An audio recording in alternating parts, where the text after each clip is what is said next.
Të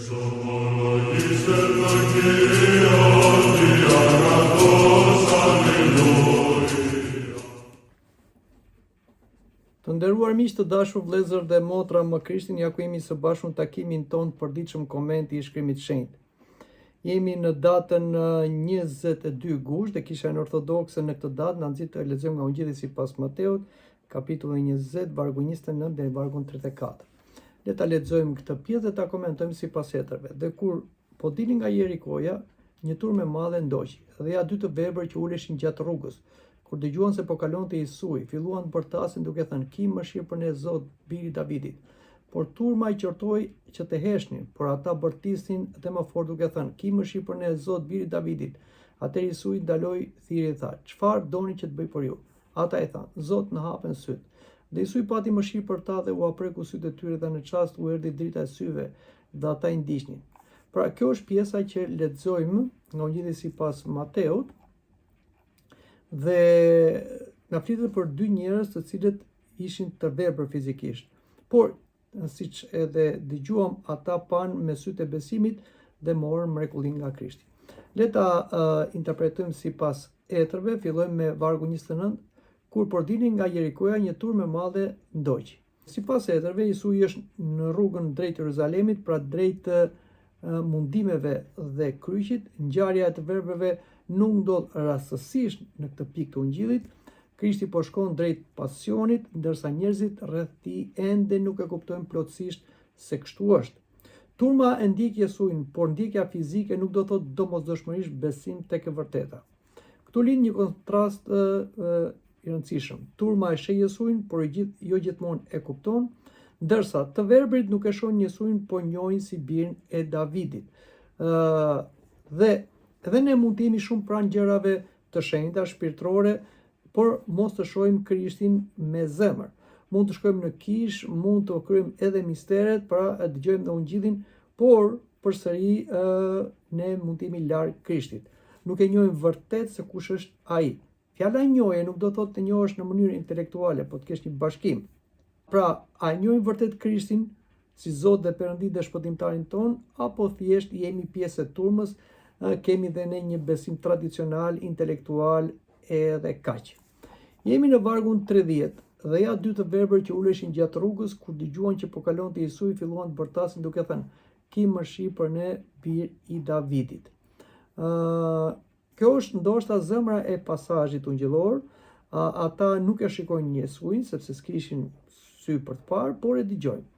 Shënjoa Gojardi vëren pikërisht këtë paradoks. Ata ishin fizikisht të verbër, por kishin një shikim shpirtëror shumë të madh, më shumë se njerëzit që kishin sy. Do dim se njeriu përveç shqisave fizike ka dhe shqisa shpirtërore. Fatkeqësisht shqisat shpirtërore janë të njeriu në gjendje gjumi ose të atrofizuara, sepse ato aktivizohen nga besimi. Shikoni se këta të verbër thonë: "Ki mëshirë për ne." Ata nuk thonë: "Zot, ne e meritojmë", por ki mëshirë, na përdëlle. Pra, na jep diçka që ne nuk e meritojmë. Kjo është zemra e lutjes së krishterë. Njeriu që njeh dobësinë e vet nuk paraqitet përpara Perëndisë me pretendime, por me përurësi. Dhe shikoni se ata thonë: "Bir i Davidit."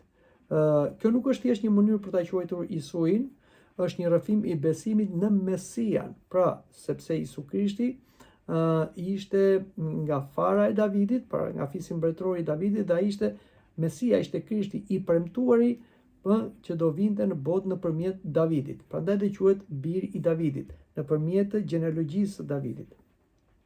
Pra ata po e shpallin Jesuin, atë që ishte premtuar, Krishtin ose Mesia nga lidhja e Davidit. Dhe pse sytë e tyre janë të mbyllur, zemra e tyre po sheh. Shpesh lutjet tona janë shumë të gjata, ndërsa shikojmë që këta të verbër kanë vetëm një lutje të shkurtër: "Zot, ki mëshirë për mua." Kjo është arsyeja pse lutjet e tyre na kujtojnë edhe lutjet vazhdueshme të kishës, që kisha lutet përsëri dhe përsëri: "Mëshiro o Zot." Sepse kjo lutje, "Mëshiro o Zot", është gjithë esenca e luturit që ne kemi ndaj Perëndisë. Kjo nuk do të thotë se neve nuk kemi dhe lutje të tjera, por kjo është zemra e lutjes. Perëndia di çfarë ne kemi nevojë. Por ne duhet i shfaqemi Perëndis me përurësi dhe të themi mëshiro o Zot.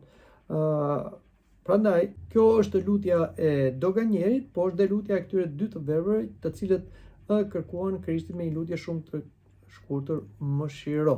Jemi në vargun 31 ku na thuhet: por turma i qortoi që të heshnin, por ata bërtisnin në fort duke thënë: ki mëshirë për ne, Zot, biri i Davidit. Këtu shfaq një nga mësimet më të forta. Turma bëhet penget midis njeriut dhe Krishtit. Shënjangu i arti thekson këmbguljen e tyre. Ata u qortuan, por ata nuk heshtën, bërtisnin dhe më fort. Pikërisht pengesa e bëri lutjen tyre edhe më të zjarrt. Kush është turma sot? Turma sot nuk janë thjesht njerëzit, po është dhe mund të jetë frika, turpi, mendimet, opinionet e njerëzve, mëkati, dëshpërimi, indiferenca, ose pabesia, Perëndia nuk do të më dëgjoj, ose dhe ndikimi i njerëzve të cilët thonë mos u merr me këto gjëra. Por përsëri ne duhet i përngjajmë të verbeve, të cilët nuk e dëgjuan turmën me zërat e saj të ndryshëm, por ata thoshin më shumë dhe thërisin: mëshirom o Zot. Lutja jon duket sikur nuk ka ndonjëherë përgjigje, por kjo nuk do të thotë se ne të ndalojmë lutjen, edhe pse turma, mendimet ose dhe opinionet ose dhe njerëzit na thonë të heshtim. Heshtja nuk do të thotë mungesa e Zotit. Zoti dëgjon të gjitha lutjet tona, por heshtja e tij patjetër është dhe një përgjigje. Kështu që mos dorëzohemi në lutje sepse ende nuk e kemi marrë përgjigjen. Besimi shpesh të thotë: nuk po shoh, por prap po të thërres o Zot. Dhe patjetër që lutja jon ka një përgjigje. Gjithmonë sa që ne lutemi, kemi një përgjigje. Ose ajo që ne kërkojmë bëhet, ose ajo që ne kërkojmë nuk bëhet, ose duhet të presim. Jemi në vargun 32 ku na thuhet: atë Jesu ndaloi e thiri dhe tha: çfarë doni që të bëj për ju? Ky është një moment jashtëzakonisht i bukur. Jesu i ndalon, pra në rrugën drejt Jeruzalemit mes turmës, ai dëgjon zërin e dy njerëzve të vegjël e të pambrojtur, dy të verbeve. Kjo na tregon zemrën e Krishtit. Zëri i atij që vuan nuk u mbet në turmë, po dëgjohet nga Zoti. Dhe Zoti ndaloi. Pra lutja ndalon Zotin. Mendoni se sa e fuqishme është lutja. Çfarë doni që të bëj për ju? Kjo duket sikur Krishti nuk e dinte se ata ishin dy të verbër dhe po kërkonin të shëroheshin nga verbëri i tyre. Por jo, Krishti nuk pyet më kot. Ai dëshiron që ata të shprehin dëshirën e tyre, ta sillin nevojën e tyre para tij në liri të plotë. Kjo është një hollësi domethënëse. Ne duhet të dimë se tek Ungjilli sipas Mateut, kapitulli 20, vargu 21, Krishti u thot apostujve Jakobit dhe Joanit: çfarë doni që të bëj për ju? Ata kërkuan pozita dhe lavdi. Por këtu në këtë pjesë, këta dy të verbër nuk kërkojnë pozita dhe lavdi, por kërkojnë t'ju hapen syt. Kontrasti është i madh. Dishepujt kërkonin madhështi, të verbër kërkojnë dritë. Pyetja për sot është: çfarë dëshirojmë që Krishti të bëjë tek neve? Çfarë duam që neve të marrim prej tij? Duam që të shohim atë dhe t'i shkojmë pas, apo thjesht duam të marrim në një benefit dhe shikojmë jetën tonë? Vargu 33 thotë: ata i thanë: Zon, që të na hapen syt. Kërkesa e tyre shumë e pastër. Nuk kërkojnë pasuri, nuk kërkojnë hakmarrje, nuk kërkojnë pushtet, as lavdi, nuk kërkojnë të bëhen të rëndësishëm, kërkojnë vetëm t'u hapen syt. Etrit e këtij shohin këtu edhe një kuptim shpirtëror. Njeriu nuk ka nevojë vetëm për sy fizik, por ka nevojë për sytë e zemrës që të shohë me anë të besimit të vërtetën e Perëndis. Kjo është një lutje shumë e fuqishme për sot. Zot, të më hapen syt. Më hap syt, pra të shoh mëkatin tim. Më hap syt, të shoh të mirën dhe të dalloj të keqen, të shmangëm. Zot, më hapen syt që shoh nevojën e tjetrit. Zot, më hapen syt që dalloj të vërtetën nga mashtrimi. Zot, të më hapen syt që shoh vullnetin tënd. Zot, të më hapen syt që të shoh Krishtin dhe në kohët kur nuk kuptoj çfarë po ndodh. Pra, këto janë ato lutje që ne mund t'i bëjmë ne sot, sepse ndonjëherë problemi ynë nuk është se Zoti nuk po vepron. Problemi është se ne nuk po shohim ose ne nuk duam të shohim, pavarësisht se Zoti na ka hapur syt, pra na ka thënë të vërtetën. Jemi në vargun 34 dhe Jesu i pati mëshirë për ta dhe u apreku sytë e tyre dhe ata në çast u erdhi drita e syve dhe ata e ndiqnin. Tu kemi 3 lëvizje pra që bën Krishti, është mëshira e Krishtit që ndalon, prekja e Krishtit që bën tek sytë e tyre dhe pastaj kemi edhe shikimin e tyre. Jesu pati mëshirë. Shërimi që bën Krishti fillon nga zemra e mëshirshme e Krishtit. Nuk është thjesht një fuqi mekanike. Krishti nuk është thjesht një mrekullibërës i ftohtë. Ai mëshiron, pra i vjen keq. U aprek syt, prekja e Jesujt tregon afërsinë e tij. Perëndia nuk është indiferent ndaj dhimbjet njerëzore dhe qëndron larg. Ai afrohet, bëhet pjesë e vuajtjes sonë. Dhe në çast erdhi drita. Veprimi i Krishtit është i menjëhershëm, por pjesa më domethënëse dhe më e rëndësishme është se ata filluan ta ndiqnin nga pas. Mrekullia nuk përfundon me shërimin, shërimi çon në pasimin, pra të shkosh mbas Krishtit. Ata nuk morën dritën dhe pastaj kthyen në jetën e vjetër. Morën dritën dhe shkuan pas Jesujt. Kjo është shumë domethënëse edhe për neve sot. Patjetër që neve nuk mund të kemi ndoshta një verbëri fizike, po kemi verbërinë shpirtërore. Duhet ta pranojmë se nuk i shohim gjithçka shumë mirë. Ka gjëra në jetën tonë që ne nuk arrim të ta kuptojmë. Mëkatet, egoizmi, padituria jonë na pengon. Prandaj kemi nevojë që të themi lutjen e të verbrit, Zot më hapen syt. Jesuj po kalon, që do thotë Jesuj është gjithmonë në rrugët e jetës sonë dhe nuk duhet ta lëmë të kaloj pa dëgjuar lutjen tonë. Që do thotë ne duhet të lutemi atij. Dhe lutja nuk është një, siç tham, renditja e shumë fjalëve, por një lutje e shkurtër, koncize, Zot ki mëshirë. Pra, që fillon me porositë.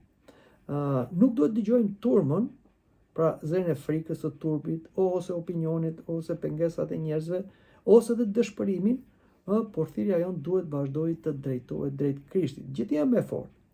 Më hap syt. Pra, kjo duhet jetë dhe lutja jonë, koncize, Zot, kam nevojë për këtë gjë. Dhe jo bëjmë sikur nuk dim se çfarë kemi nevojë. Zoti thotë të jeni specifik për atë që kërkoni. Dhe pastaj Zoti dëgjon lutjen tonë dhe vjen dhe shërimi, por nuk mjafton vetëm shërimi. Duhet të përmbushim qëllimin pse Krishti na viziton dhe na shëron, që është që ta ndjekim pas, ashtu siç e ndoqën dhe këta të verbër. Do të thënë ta ndjekim pas në porositë e tij, në vullnetin e tij. Kjo është arsyeja pse Zoti na jep një shërim. Dhe kjo është arsyeja dhe pse Zoti nuk i dëgjon lutjet tona dhe nuk na shëron, sepse ai e di, si Perëndi, se po të na shërojë, kjo do jetë ndoshta në dëmin tonë, sepse ne do të marrim shërimin dhe do të largohemi.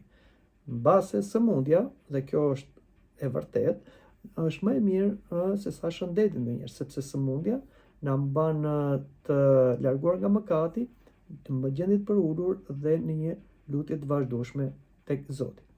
Etrit e kishës e përmbledhin këtë ngjarje të verbrit e kishin humbur dritën e syve, por jo dëshirën për Krishtin.